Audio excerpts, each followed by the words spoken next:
Falur, dómarasdeildin byrjaði hjá okkur, þetta hafðist ekki í dag. Hver heldur ástæðan sé fyrir því? Aðalástæðan að Viktor Móses spilaði ekki.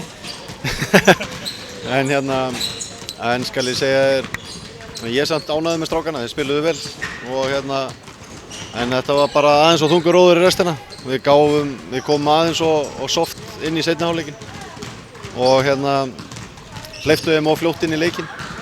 En þetta var bara leikur fram á síðustu mínútu sko.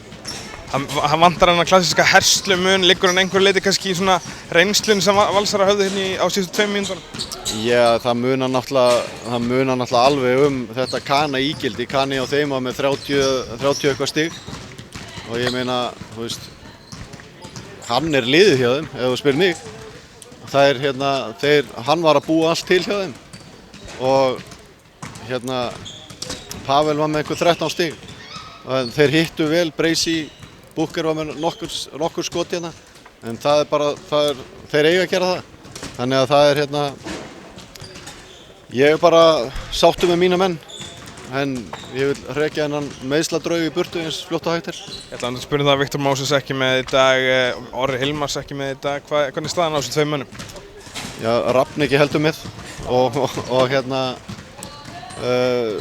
Viktor verður væntanlega með í næsta leik. Það var bara tekin ákvörðun bara rétt fyrir leikinn að hvíla hann í dag og það er ekki alveg vitað með Orra og Rafn verður frá allavega í mánuði viðbót.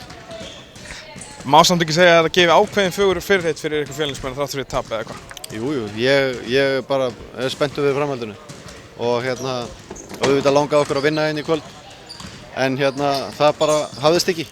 Það vorum aðeins, hvað maður að segja, við vorum þreyttir, margar villur, þú veist, Viktor og Óli, kollungi drengir stóðu sér frábærlega og það er bara, þetta var góður prófsteinn fyrir þá, gaman fyrir þá.